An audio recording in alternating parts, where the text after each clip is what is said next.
Today on the Morning Edition, an Anchorage woman missing for nearly 2 years. Now police saying they believe she's been murdered. We'll have the latest on the investigation after remains were found in Wasilla.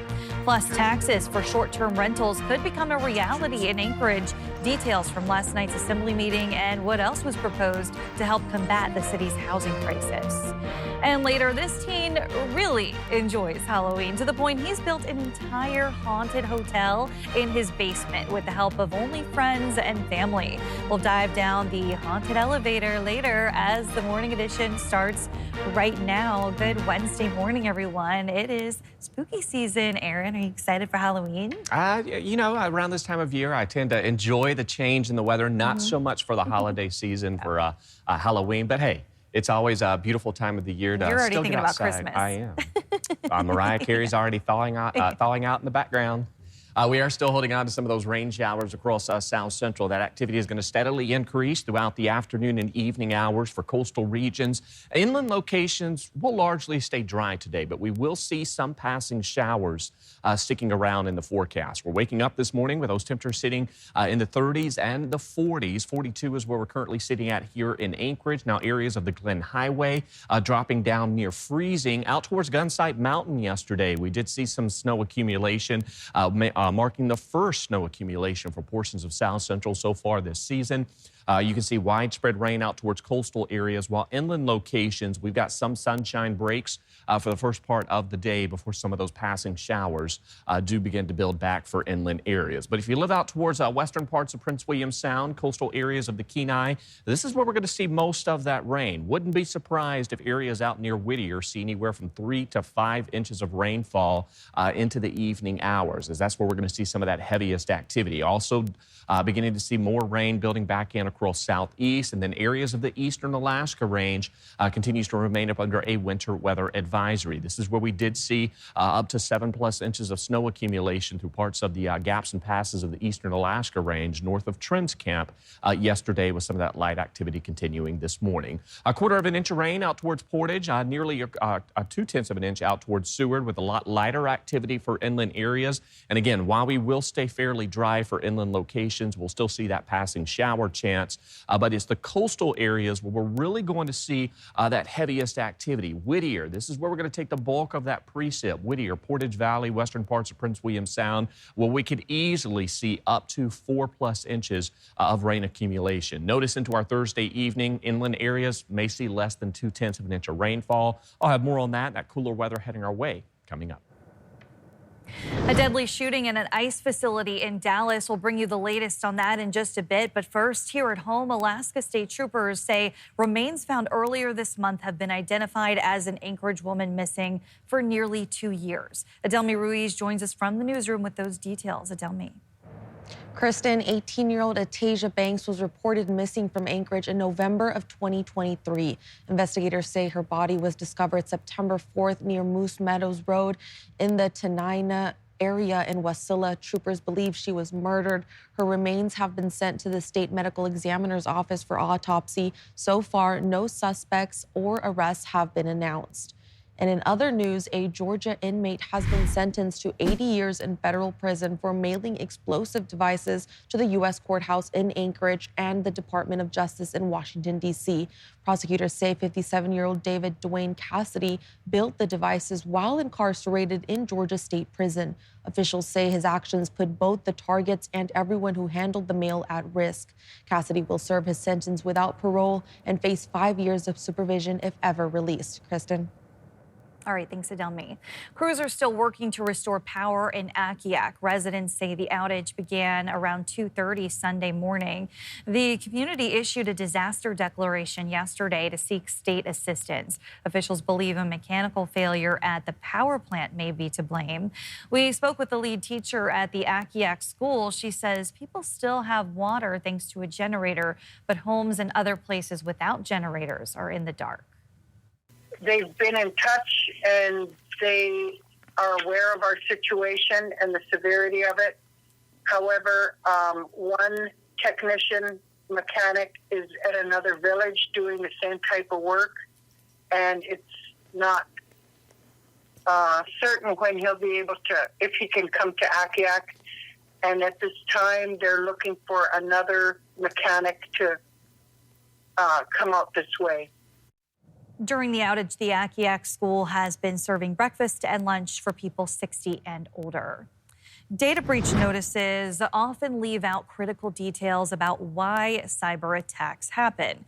Consumer investigator Carice Jackman spoke with experts about why it matters to both consumers and businesses.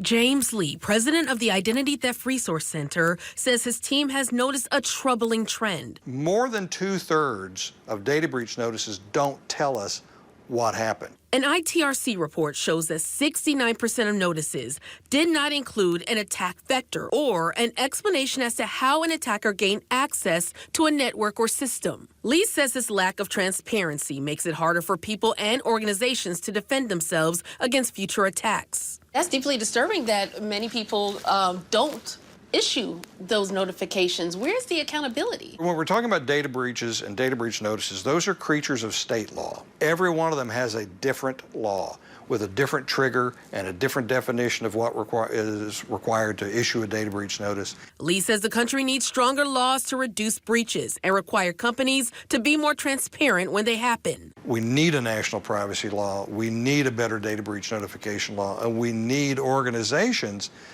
to view that as it's their duty.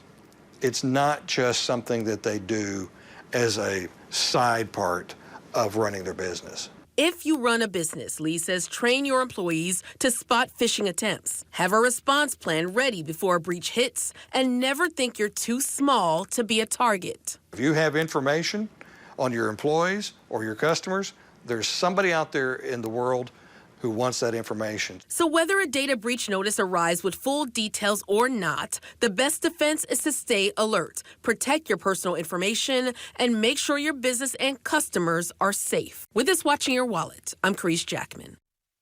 Lee also recommends companies regularly conduct security assessments, closely monitor access to data, and require multi-factor authentication.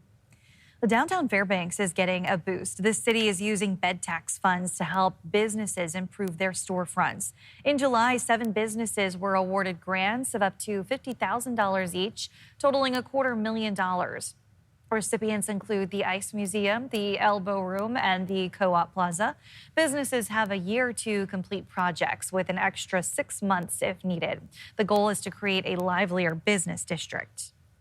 Not just the tourists, but the locals. We start having more locals coming downtown to to grab a bite to eat, and we have some great restaurants down here. Come down here, grab a bite to eat, see that it's that it's clean. The more positive foot traffic we get down here, the lower amount of crime we're going to get down here.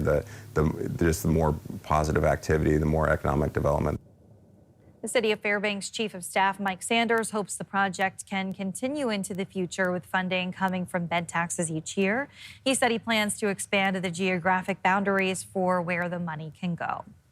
It's an annual event that connects homeless people to services in Anchorage, and as Lauren Maxwell reports, the turnout was huge. This is the line that stretched all the way around the Egan Center and down 4th Avenue. It formed hours before Tuesday's Homeless Connect event even opened its doors. We have over 90 service providers here, as well as winter gear that we are handing out. We have bike repair services. It's a little bit of everything, from housing to health care. Who we serve like women, infants, and children. A one-stop shop, if you will. So we have about 500 pairs of cold weather boots, about 500 pairs of snow jackets. Warm gloves, warm wool socks. That definitely can be the difference between life and death outside, particularly when it's wet and cold. But there are other needs being met here as well. Burdell Batoni is one of the volunteers. He says after spending 9 years in prison, it's a blessing to give something back. And for Daniel Salison, it means a lot. Haircut would definitely help me out. Good job. Like many people here, he's hoping that with a little help, What do you think? it could lead to a fresh start. Lauren Maxwell, Alaska's news source. Meantime, the Anchorage Assembly debated a new short-term rental tax that could have some effect on the local housing shortage. Joe Allgood was at the meeting and brings us the latest. The Anchorage Assembly is taking up discussion of rentals, both long and short term, in the hopes to help with the city's ongoing housing crisis. We've been confronting a housing crisis for a long time. It's becoming harder and harder for renters in this community. In an effort to create a new revenue stream for the municipality, Assembly Chair Chris Constant proposed a 5% tax on all short-term rental transactions in Anchorage. Such a tax would be on top of the already existing room taxes, which are at 12%, bringing the total to 17%. The reality is these short-term rentals are commercial operations running in residential neighborhoods, changing the character of those neighborhoods in a substantial way and making it harder for people to find a place to rent and live. If the ordinance passes, the issue would go to Anchorage voters in next April's election. There comes a point where simply a place is not fit or safe for human habitation. Not the only rental-related issue on Tuesday's agenda, as members Zach Johnson and Aaron Baldwin-Day are sponsoring an ordinance to provide renters monetary relief in the event that they have to vacate. Oftentimes they don't have the financial means to come up with another deposit or first and last month's rent. If a tenant has to vacate, the ordinance would require property owners to pay their tenants twice the amount of their monthly rent. And if the owner does not pay that amount, the municipality would provide it, requiring the owner to pay them back within 60 days. We have a fund already established. The money was appropriated in the first quarter of 2025. So that when necessary, we have the money available to front the tenants to assist them with the relocation. Members of the public who spoke all supported the ordinance. I really think that responsible landlords are not going to have a problem with this ordinance, and I think it is a shame that we have to do something like this to enforce these types of actions. But I do think that this is a really good ordinance, and I hope that it will help bring some of our, less cooperative landlords into compliance and improve the standards for renters in this city. For more information on either one of the two ordinances, you can find the full story on our website. Joe Allgood, Alaska's news source. During the 2024-25 season, Alaska had more influenza cases than each of the previous 3 years and recorded more than twice as many deaths in the 23-24 season. This was consistent with the CDC's national assessment that the 24-25 season was high overall.